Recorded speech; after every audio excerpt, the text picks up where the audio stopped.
শেখ হাসিনা নিশ্চিন্ন হয়ে যাবে।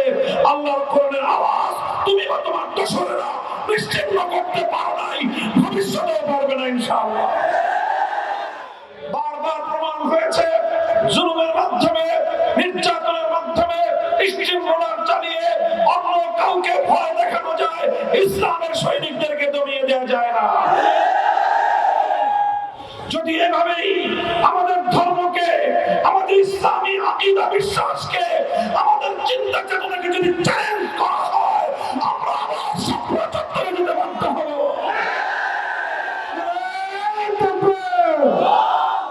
ভারতের মুসলমানরা মুম্বাই অভিমুখে লাখো জনতার লং মার্চ করে বার্তা দিয়েছে, নবীর ইজ্জতের গ্যারান্টি না পেলে ভারত খান হয়ে যাবে। আলহামদুলিল্লাহ রাব্বিল আলামিন ওয়াসসালাতু ওয়াসসালামু আলা সাইয়্যিদিল আমবিয়া ওয়াল মুরসালিন ওয়া আলা আলিহি ওয়া আসহাবিহি ওয়া মান তাবি'আহুম ওয়া দা'a বিদা'ওয়াতিহিম ইলা ইয়াউমিদ্দিন, আম্মা বা'দ। আউযু বিল্লাহি মিনাশ শাইতানির রাজীম। বিসমিল্লাহির রাহমানির রাহিম। মালউনিন আইনামা সুতিফু উখিযু ওয়া কুতিলু তাকতীলা। সাদাকাল্লাহুল আযীম।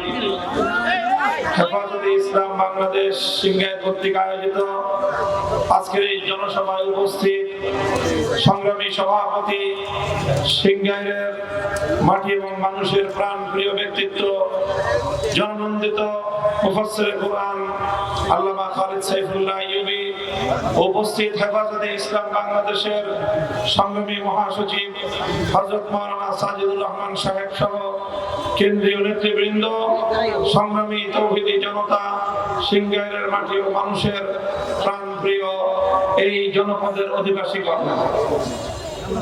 সংক্ষিপ্ত কয়েকটি কথা আমরা বলতে চাই। আমাদের মরহুম আমির আল্লামা জুনায়েদ বাবু নগরী রহমতুল্লাহি আলাইহি, তাকে জিজ্ঞাসা করা হয়েছিল বাংলাদেশে হেফাজতে ইসলামের নেতা কর্মী কতজন এবং কারা। তিনি বলেছিলেন হেফাজতে ইসলামের কর্মী হলো বাংলাদেশের প্রতিটি মসজিদের সকল মুসল্লি হলো হেফাজতের কর্মী। হেফাজতে ইসলামের কাজ হলো বাংলাদেশে ইসলাম বিরোধী যে কোনো অপতৎপরতাকে মোকাবেলা করা। হেফাজতে ইসলামের কাজ হলো এদেশের মানুষকে আলেম সমাজের নেতৃত্বে ইসলামের সুন্দর বিধিবিধানের অনুশাসনের আয়ত্তে এই জাতিকে পরিচালিত করা। এজন্যই বিগত সরকার, আওয়ামী দুঃশাসনের সরকার, ফ্যাসিবাদী স্বৈরাচারী শেখ হাসিনার সরকার বারবার চেষ্টা করেছিল হেফাজতে ইসলামের কণ্ঠকে স্তব্ধ করে দিতে। বিগত সময়ে এদেশে আলেম সমাজের উপর সবচেয়ে বেশি দমন পীড়ন চালিয়েছিল পতিত এই স্বৈরাচারী সরকার। আমরা লক্ষ্য করেছি 2013 সাল এবং 2021 সালে যেভাবে হেফাজতে ইসলামের উপর দমন পীড়ন চালিয়েছিল, শেখ হাসিনা এবং তার দোসরেরা মনে করেছিল হেফাজতে ইসলামকে নির্যাতন করলে দমে যাবে, হেফাজতে ইসলামের উপর হত্যাযজ্ঞ পরিচালনা করলে এদের কণ্ঠ স্তব্ধ হয়ে যাবে। বারবার প্রমাণ হয়েছে জুলুমের মাধ্যমে, নির্যাতনের মাধ্যমে, স্টিমরোলার চালিয়ে অন্য কাউকে ভয় দেখানো যায়, ইসলামের সৈনিকদেরকে দমিয়ে দেওয়া যায় না। তারা বারবার একই চেষ্টা করেছিল, এদেশে কোরআনের আওয়াজকে বন্ধ করে দিতে চেয়েছিল। প্রতিটি জেলায় জেলায় কোরআনের মাহফিলগুলোতে 144 ধারা জারি করে এদেশের মানুষের কাছে কোরআনের বাণী পৌঁছানোর ক্ষেত্রে তারা প্রতিবন্ধকতা তৈরি করেছিল। এই মাওলানা খালিদ সাইফুল্লাহ আইয়ুবী সাহেব অনেক জায়গায় সেই বাধার সম্মুখীন হয়েছেন। প্রতিটি জেলায় জেলায় আমার মাহফিলগুলোতে 144 ধারা জারি করে আমাদের কণ্ঠকে, কোরআনের বাণীকে বাংলার মাটি থেকে মুছে ফেলবার পায়তারা চালিয়েছিল। ইন্না নাহনু নাযালনা যিকরা ওয়া ইন্না লাহু লাহাফিজুন। শেখ হাসিনা নিশ্চিন্ন হয়ে যাবে। আল্লাহর কোরআনের আওয়াজ তুমি বা তোমার দোসরেরা নিশ্চিন্ন করতে পারো নাই, ভবিষ্যতেও পারবে না ইনশাআল্লাহ। আজকের এই সময়ে স্পষ্ট কয়েকটি কথা বলতে চাই। এক নম্বর কথা হলো এই, বিগত সরকারের দোসরেরা তারা চেষ্টা করেছিল বাংলাদেশের শিক্ষা ব্যবস্থাকে হিন্দুত্ববাদে পরিচালিত করে হিন্দুত্ববাদী আগামী একটি প্রজন্ম গড়ে তুলতে। এদেশের মানুষ বুকের রক্ত দিয়ে সেই ষড়যন্ত্রকে মোকাবেলা করেছে। আমরা অন্তর্বর্তীকালীন সরকারকে বলতে চাই, আমরা যেভাবে বাংলাদেশের মুসলমান, বাংলাদেশের মানুষ যেভাবে হিন্দুত্ববাদকে বরদাস্ত করে নাই, নাস্তিকবাদকেও বরদাস্ত করবে না। শিক্ষা ব্যবস্থায় নাস্তিকবাদ প্রতিষ্ঠা করবা, যে কোনো পায়তারা, যে কোনো মূল্যে আমরা রুখে দাঁড়াবো। এটা আমার আগামী দিনে আমাদের জাতির অস্তিত্বের প্রশ্ন, আমার ভবিষ্যৎ প্রজন্মের ঈমান এবং আকীদার প্রশ্ন।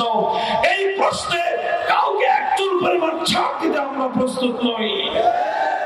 দ্বিতীয় নম্বর কথা, কিছু আইনের সংস্কারের নামে বাংলাদেশে পাশ্চাত্যের বেহায়াপনা অস্থিরতাকে আমদানি করবার পায়তারা চালানো হচ্ছে।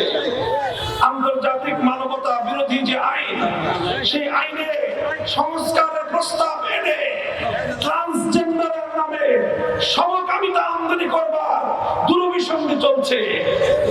দুই নম্বর, ম্যারিটারিয়াল রেপ নামে, বৈবাহিক ধর্ষণ নামে ঘরে ঘরে আল্লাহ প্রদত্ত স্ত্রীর উপর স্বামীর অধিকারকে ভুলুণ্ঠিত করবার পায়তারা চলছে।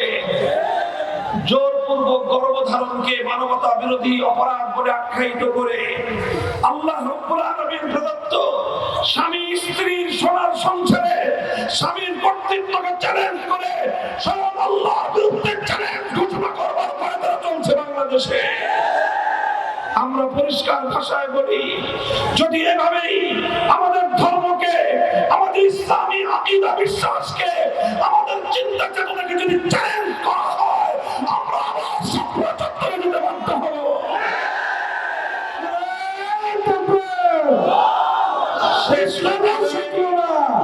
আপনারা জানেন, আমরা দেখছি পার্শ্ববর্তী দেশ ভারতে 2 দিন পর পর আমাদের প্রিয় নবীজিকে নিয়ে কটূক্তি করা হচ্ছে।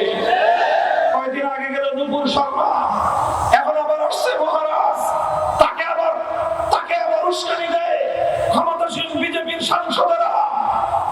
আমরা বলতে চাই, ভারত রাষ্ট্র অনেক বড় হতে পারো, আমার নবীর উপর যদি এভাবেই তোমরা তোমাদের কুৎসারণের ধারা অব্যাহত রাখো, ভারতের মুসলমানরা মুম্বাই অভিমুখে লাখো জনতার লং মার্চ করে বার্তা দিয়েছে, নবীর ইজ্জতের গ্যারান্টি না পেলে ভারত খান হয়ে যাবে।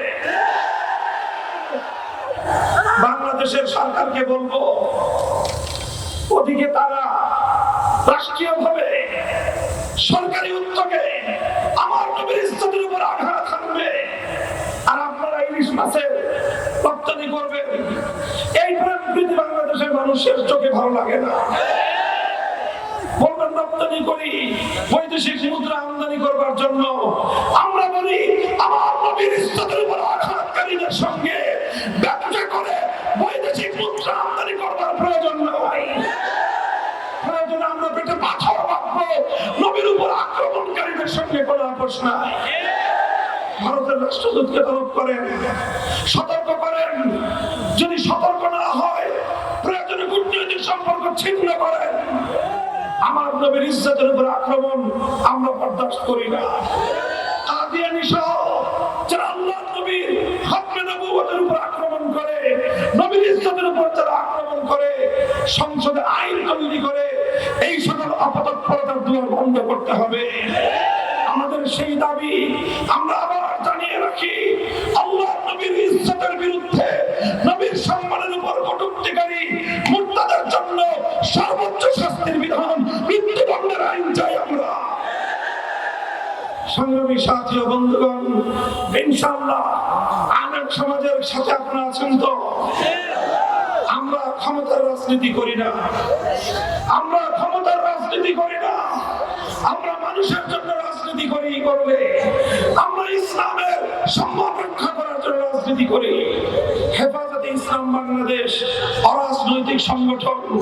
অরাজনৈতিকের অর্থ হলো কোন দলীয় রাজনীতি হেফাজতে ইসলাম করে না, কিন্তু ইসলামের উপর আঘাত আসলে এক মুহূর্তের জন্য হেফাজত অতীতে নীরব থাকে নাই, ভবিষ্যতেও নীরব থাকবে। কথাগুলো বুঝলে ভালো হবে, না বুঝলে কিভাবে বুঝিয়ে দিতে হয় সেই ভাষা আমাদের জানা আছে। ইনশাআল্লাহ আগামী দিনে আপনাদের প্রিয় নেতা, আপনাদের রাহবার, এই সিংহাইয়ের মাটিতে হেফাজতে ইসলামের প্রতিনিধি আল্লামা খালেদ সাইফুল্লাহ আইয়ুবী সহ দেশের শীর্ষ ওলামায়ে কেরাম আপনাদেরকে যখন ডাক দিবেন, যে কোনো ডাকে সাড়া দিতে প্রস্তুত থাকবেন তো ইনশাআল্লাহ। যতদিন বাঁচবো ইসলাম নিয়ে বাঁচবো, যদি মরতে হয় আল্লাহর দ্বীনের জন্য জীবন দেওয়াকে জীবন বাঁচিয়ে রাখার চেয়ে শ্রেষ্ঠ মনে করবো ইনশাআল্লাহ। نصر من الله وفتح قريب। হেফাজতে ইসলাম বাংলাদেশ জিন্দাবাদ, বাংলাদেশ জিন্দাবাদ। وآخر دعوانا الحمد لله رب العالمين والسلام عليكم ورحمة الله।